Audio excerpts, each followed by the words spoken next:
So thank you very much, Sir Sergio, for joining us. So for the audience, I would just like to first introduce myself. My name is Shahriar Javed, and today we are going to do our first live session on discussing about how emerging technologies can help in solving our issues and solving our problems in current situation like COVID-19 and in any pandemic situation. But currently we're facing such situation called COVID-19. And so today I'm honored to be hosting Mr. Shajil Ahmed from United Kingdom. And so first of all, thank you very much, Mr. Shajil, for taking your time out and Pleasure. the pleasure of joining us and enlightening us about your knowledge, your experience, and how it's shedding some light on your about the current situation and how emerging technologies can help businesses, organizations survive the current lockdown, the current situation all over the world. And so, but before getting directly into our topic, first of all, I would the audience to know a bit of background about who is Sharjeel. So over to you, Sharjeel Saab, and please, take over from here, and we'll be taking some of the questions from the audience as well later on in the talk. But first of all, to start with, is we want to know your background. Thank you. Sharia, assalamu alaikum. Good afternoon, good morning, good evening, wherever you are listening from. Thank you, Sharia, for taking me to talk about on this very important subject, which we all are going through. With regards to my background, I'm into investment banking, always been into investment banking, very focused on Sharia, Islamic investment banking. In my humble capacity, being a founding member of a couple of Islamic banks here in the UK and in Middle East.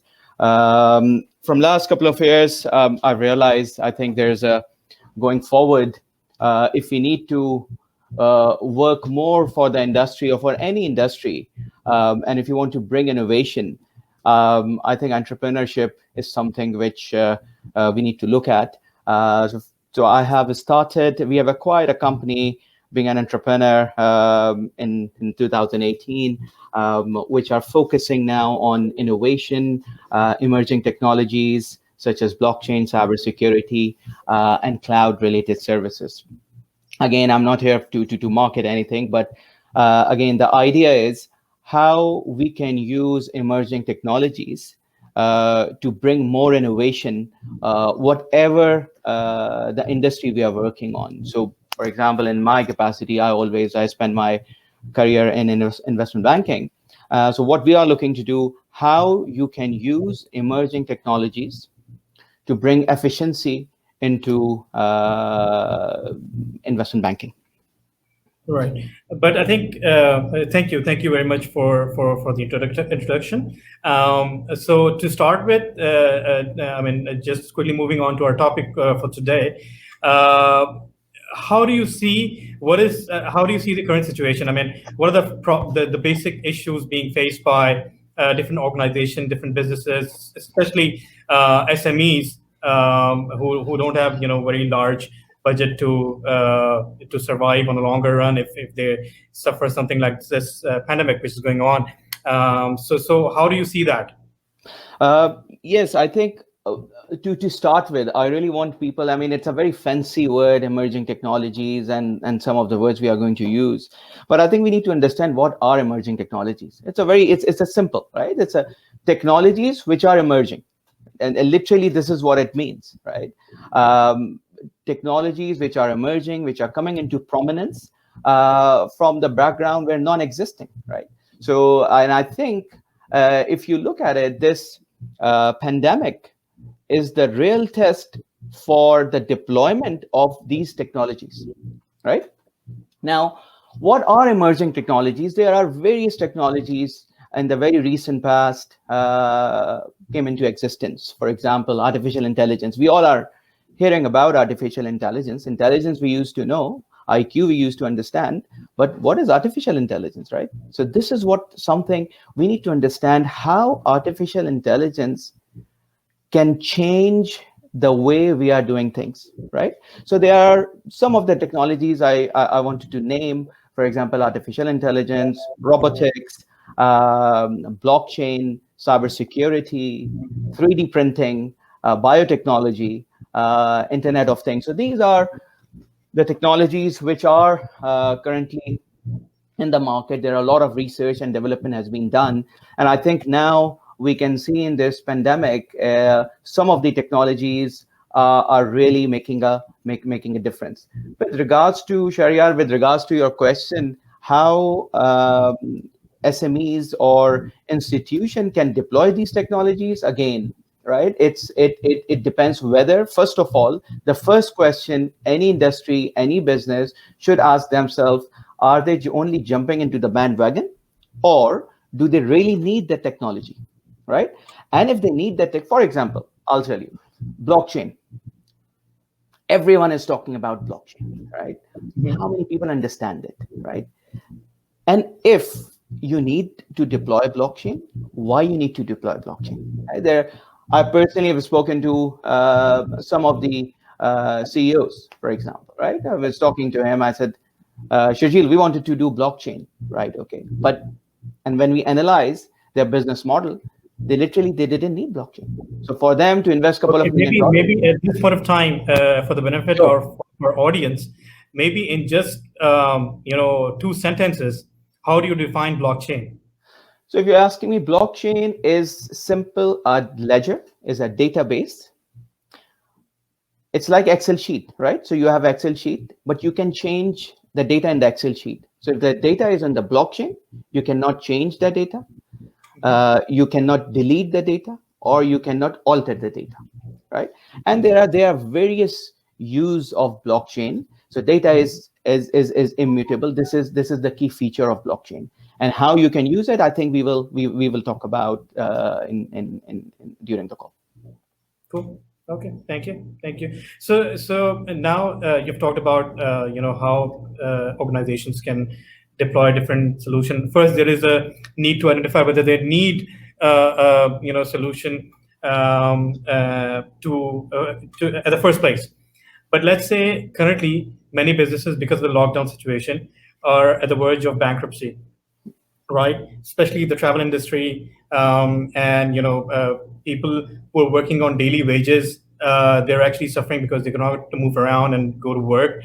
So how do you, what kind of advice can you give to such businesses? And what alternative solution could they have? Could they use to still survive this pandemic? And as soon as this, so at least they have their bread and butter going on. Right. Okay. So I think we need to take one step backward. Right here, the most important thing is to deploy any emerging technology or to deploy any new technology.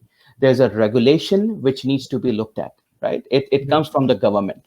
So if you are talking about the small SMEs and how they can use these technologies, yes, they can. But I think first of all, it comes from the government. Now, in a very quickly, we need to understand where these technologies have been deployed during this pandemic, for the benefit of the audience. Mm-hmm. So we have seen that robots, they are delivering food in hospitals, right?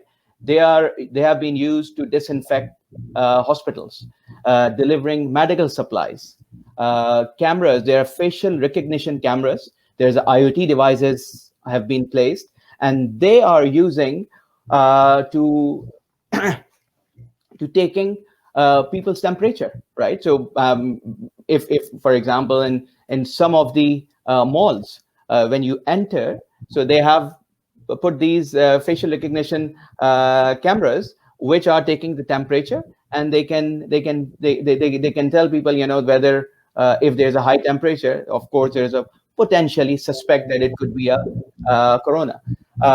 There is also data surveillance system which can track people online, offline. Mobile phones have been used, to locate patients. This is first of all we need to understand and where these technologies have been deployed so far. So if you look at it, Singapore, what Singaporean government has done. So what they are doing, they are using the data enabled mapping system and to find out in the entire Singapore that where this outbreak and how many people have been affected in various areas. So they can see while we are talking. So they literally can go. They're of course the government, and they can go and they can check, right. So to control the pandemic. Uh, in South Korea, South Koreans have done a very good job where the authorities they are tracking potential carriers, right? So people who are affected because of this pandemic, and how they are tracking them using satellite phone technology. So Mhm. effectively, I have mentioned about IoT earlier, so Internet of Things. So basically they are using their mobile phones as IoT Mhm. devices, right? So Right. so to contain this pandemic, technology has played a very significant role. Ventilators, right? So ventilators is a big issue. Now, I was literally reading this morning in Spain, they have come up with 3D printers. So literally, you can they have designed 3D printers, and you can print 3D printers uh, in less than 500 euros. And 50 to 100 3D printers you can bring, and you can start using it in a day from one 3D printer. So I think this is the good use of technology. As I said earlier, this is the best time for these emerging technologies to get trial and tested and start deploying into various situations. Just go back. You have asked if I can touch upon quickly how Mhm. on the street, how these small businesses can Yeah. get benefit. I think now what we are doing right now. Have we done Mhm. this before? This call. Why we are doing this webinar today, right? Why we didn't think 10 years back, or I mean 2 years back, or even 2 weeks back. I shouldn't say 2 weeks, few months back, because Mhm. today there is a need for it. our Yeah. kids our kids, they are getting education at home, right? I think after some time it will be a norm for a student, or even little kids, to get education online. I think so. This is an opportunity. So if someone, for example, into teaching, so they don't need to go out today, right? They can still teach and earn money. People can still offer their services. Doctors, people who can, of course, they are not on this in the service sector. As long as they can advisory business, they can advise people using this technology and Right. earn. Okay. Yeah, that's good to know. I mean, even I think you mentioned that even children could use this facility, but I guess we don't have to wait for long, because teachers have been implementing it even in developing countries. If I can give you the example of Pakistan, a lot of children are currently being asked to do homeschooling and through education, and teachers are being because in a lockdown situation that they do not want the for their school year just to waste, so they're continuing the education through online. So it is happening right now, even in this pandemic. The lockdown situation was a very short notice for people to react, but I guess because of the large scale availability of internet services, people have quickly adopted to the situation. Yeah, what is your take on that? You are absolutely right, and I think this is the way forward. And I'll tell you, for the schools you've talked about, and this is again, it's my own personal opinion and observation. And I think going forward, it will be a norm. So it's today it's very surprising for us. Students, kids are studying at home. My kids, my daughter, she starts at 8 o'clock until 2 3 o'clock. She always on her computer and study. So I think after some time it will be a norm, and parents, rather than sending their kids to school, they can do the homeschooling, right? What would be the impact on the man on the street, or to the families? Today, if you look at it, I'm not talking about UK, Europe, where there is a state system is very good and you don't need to pay fees. But if you're talking about generally in subcontinent, and where the school fees are very high, right? You're talking about you mentioned Pakistan. I was talking to someone there. The school fees is minimum school fees is 25,000 rupees, which is almost 150 100 pounds, 150 pounds, right? Which is very high, and this is the average fees. And why? Because the facilities, the resources, the place is expensive. So if you don't need all these places, that fees can drastically go down to 5,000 rupees, maybe 1,000 rupees, right? You can start giving using the technology. You can start teaching from using this technology. So I think we are not very far away from where we will be using technology for education. We will be using technology rather than going to the GP surgeries, or we will be using online facilities where we can get advice from the doctors. And we have seen there are virtual labs, virtual GP surgeries have been started recently, and that's the use of technology. And I think this is we are heading towards.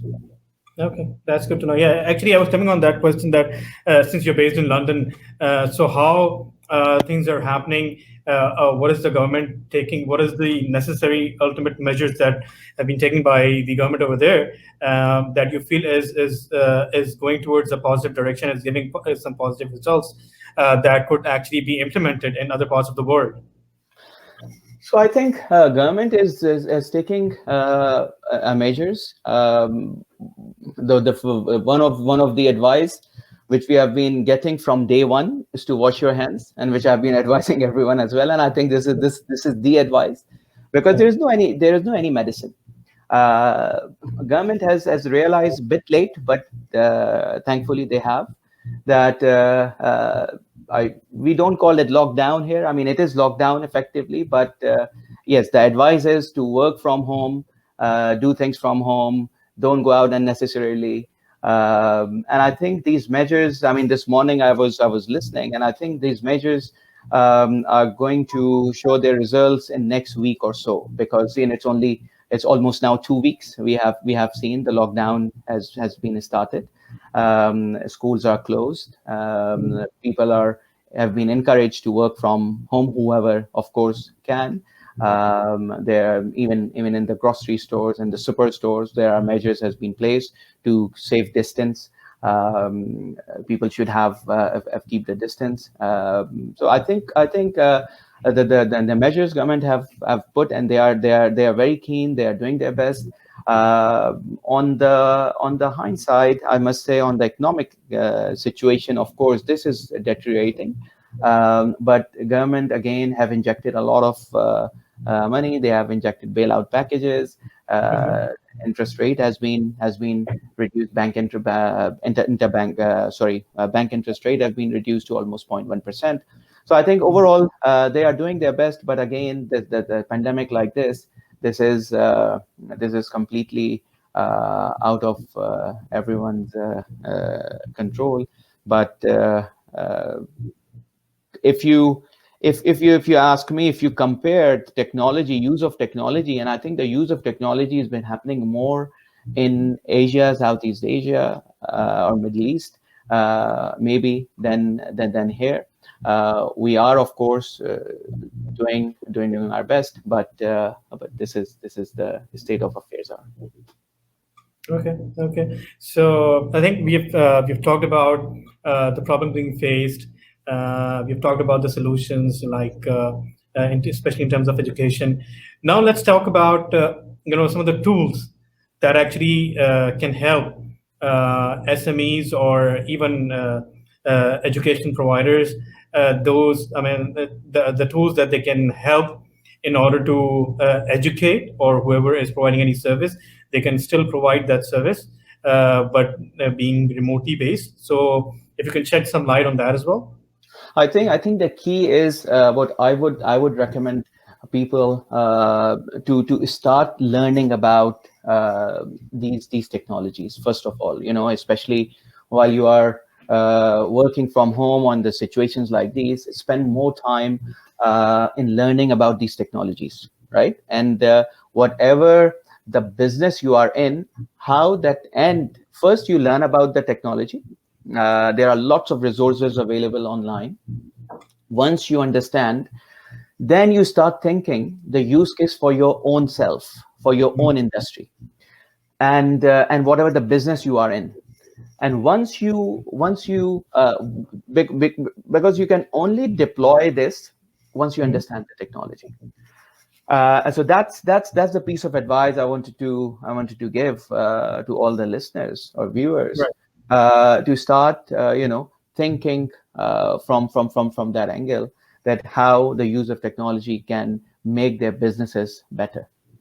Okay. Then let's say if I want to be very precise, if you can recommend some tools that to start with. I mean, maybe people would know that, okay, what they were actually being able to serve their customers or their audience or their clients prior to the pandemic situation, which has resulted in a lockdown.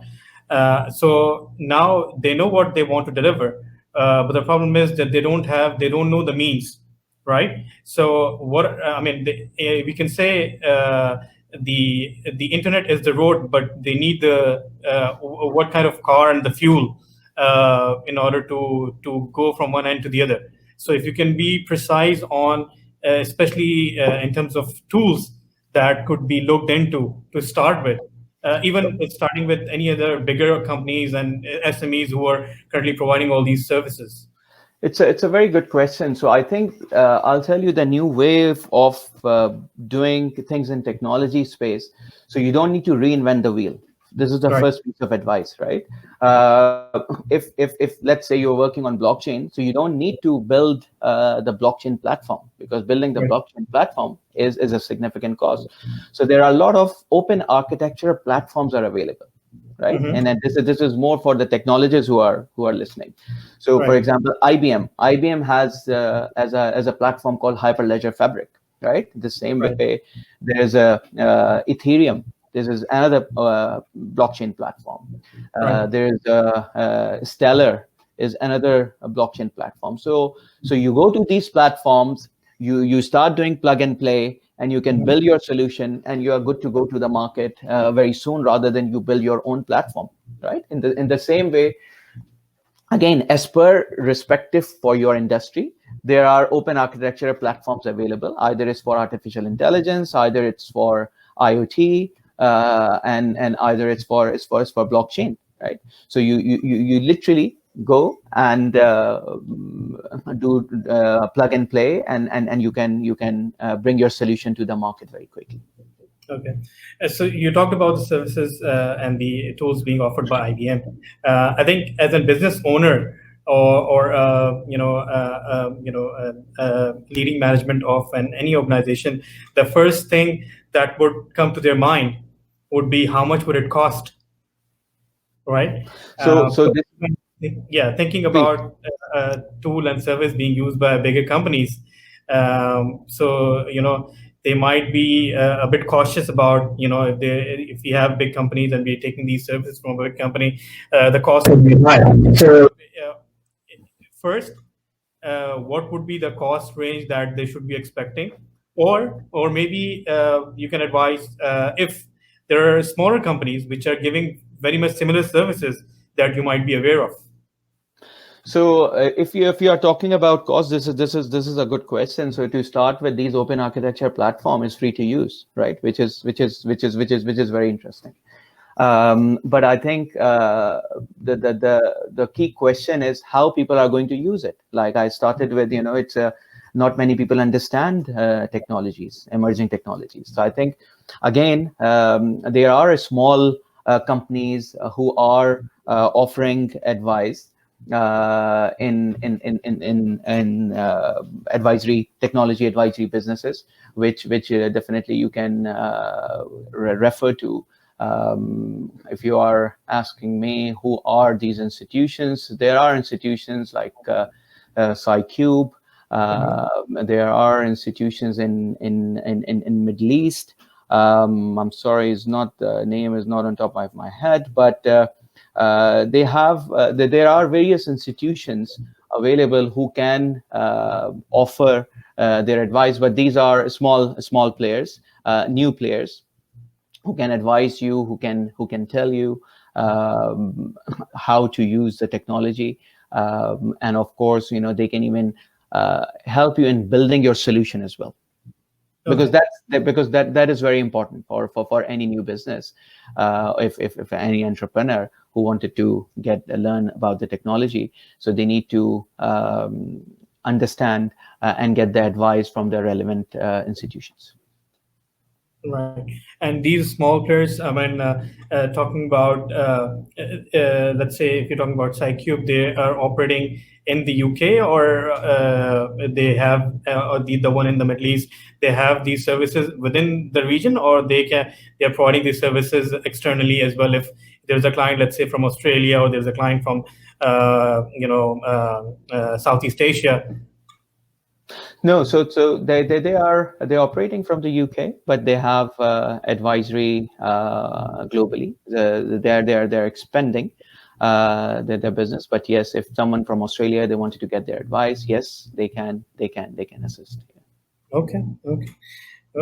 So I guess I think we had a very useful session, and I just wanted to keep it short and precise, especially this is the first one. And so I would like to thank you very much for your time, for all the information. I guess one of the questions that somebody had raised was they were trying to ask where are you based. So I guess you're based in London, and and I think I don't have any more questions. I mean, if there is anybody who would like to ask, they feel free to do so. But in the meantime, what I would suggest is, we keep this dialogue going on in the future as well, and especially if there is a demand, of course. For some reason, the video could not be directly live on LinkedIn, where I had the most of the requests coming in. So once I upload this video over there, and if I have follow-up questions, then I would really request to kindly respond to those questions, probably, let's say, even in writing or something, or we could have another session, probably on a different platform sometime, let's say next month or so. But hopefully by then, we pray that we would be out of the current lockdown situation and things would have much more improved by that time. But still, I guess the role of emerging technologies, there's no doubt that they play a very important role, especially in the current situation. And any final words that you would like to share? What are your thoughts? How do you see things in future? And how we can address the concerns of people as well. Sure. First of all, thank you, Sharia, for the opportunity. Just would like to use the platform and to tell all the viewers, thank you so much for listening. And if there any way we can help, I can assist, please, our doors are always open. Feel free to contact us through Sharia directly, whatever the way you wanted to, and we would be happy, inshallah, to help you, to guide you on your journey of this technology, emerging technologies. And I hope and I pray, inshallah, that you all are safe. Please stay safe. Keep washing your hands, which is very important. And I hope, inshallah, we will come out of this pandemic very soon. Once again, thank you so much for everyone. Thank you very much, Mr. Shurji, for your time. And we also wish that you also wash your hands and keep indoors and keep yourself safe. So thank you very much once again, and hope to see you sometime again. Inshallah. Thank you. Take care. Okay, bye now. And thank you very much for the audience who has joined us. and hopefully we will try to come on a regular basis. And if you have any questions, if you're looking for any services, if you're a business owner, if an organization is looking for some sort of services that Sharjeel or myself can help, please do write it to us on our Facebook page, or try to find us on our LinkedIn, and we'll try to arrange a future session as well accordingly. Thank you very much, and bye from myself, Shahryar, and Sharjeel. Thank you. Bye-bye.